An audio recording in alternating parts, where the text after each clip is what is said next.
name's Jo Heat. I am from Sheffield in South Yorkshire, and I arrived in Orkney with my husband and my dog Molly at midnight last night, and we've just come out for a coffee this morning and I bumped into you lot. I'm a member of the Sheffield Palestine Solidarity Campaign, so it's really bizarre that I've seen you here today. And we do a similar sort of thing in Sheffield every Friday night outside the railway station, where we stand on the main thoroughfare and cheer at all the cars and greet all the people coming on train to Sheffield. It's a bit more noisy than this. This is a beautiful location compared to ours. But yeah, just pleased to be united with people at the other end of the country. Fantastic.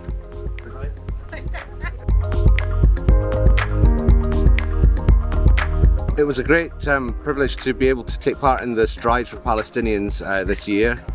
This is the third or fourth time that Medical Aid for Palestinians, who do all sorts of great work as a Palestinian-led charity in both Gaza and the West Bank. It was the third or fourth time that they have done this, and it's a big fundraising opportunity for their very difficult and important work in Palestine. I think there were about 1,700 people across mainly the UK, but also in other countries taking part, including 4 of us here in Orkney,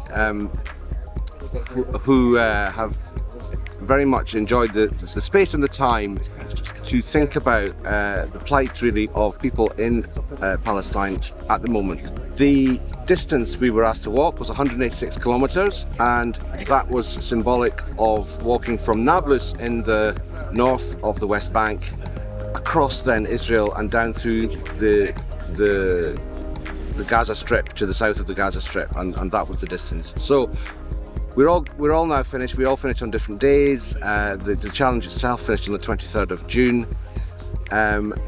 But we're all pleased, and I think at least I am hoping to be a bit more mobile and walk a bit more and think a bit more about Palestine and its people, even as the challenge ends.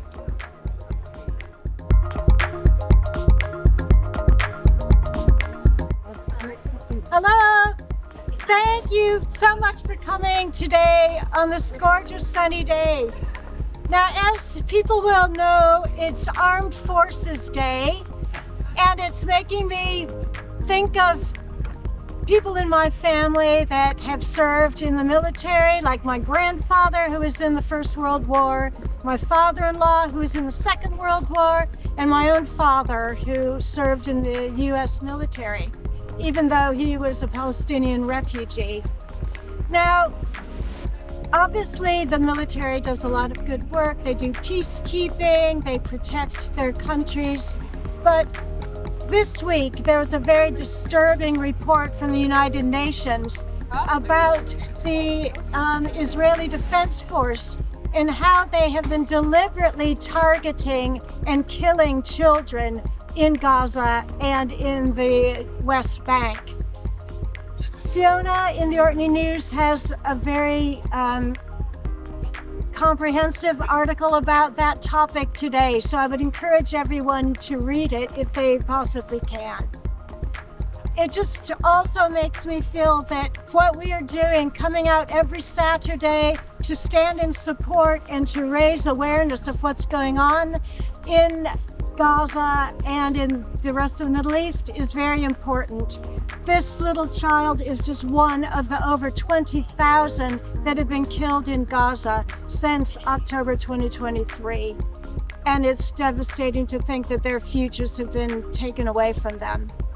But we have positive news this week as well. On last Sunday at the Refugee Week lunch that we held, over £2,000 were raised for children's charities in the Shufat refugee camp and Hope and Play. And we've had some very heartwarming replies. The first was from Dr. Salim in Shufat camp, and he says that the money raised will help send a group of disabled children from the camp to a summer camp. And he says, God bless all friends and supporters who were at the lunch. Please continue what you are doing for peace and justice and keep remembering us. Dr. Salim and children of Shifat Camp.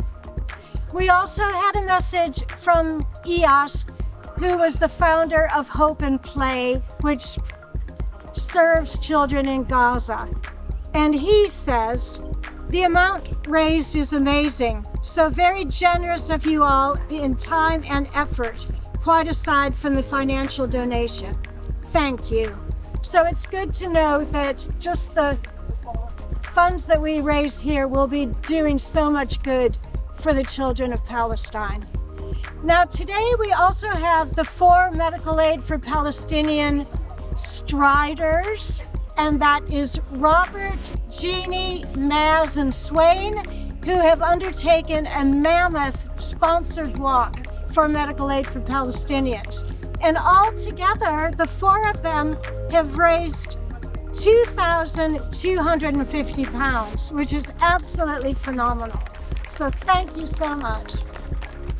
And they tell me that the total from this particular stride is 3,750,000 pounds, which again will do an incredible amount for the Palestinian refugees all over the Middle East. So well done, all of you. So just finally, a reminder that our next event is going to be a kite festival, and that is on Saturday, the 11th of July, right after our vigil. It will be at the PDC, and it's in solidarity with the kite festival that's taking place in Burin in the West Bank. And so far, there are, I think, 30 different events taking place in 10 different countries, including here in Scotland in Orkney. So I'm hoping that we'll have a great turnout for that, and we will be taking photos and hopefully a video of the event to share with the people in Burin and people from all over the West Bank who will be joining that festival. They are unfortunately suffering great repression from settlers in the area and the Israeli Defense Forces, so they do need a morale boost from this particular event. So once again, thanks everyone for coming. We will be back again next week, Saturday at 1 o'clock. So thanks so much, and we'll see you next week.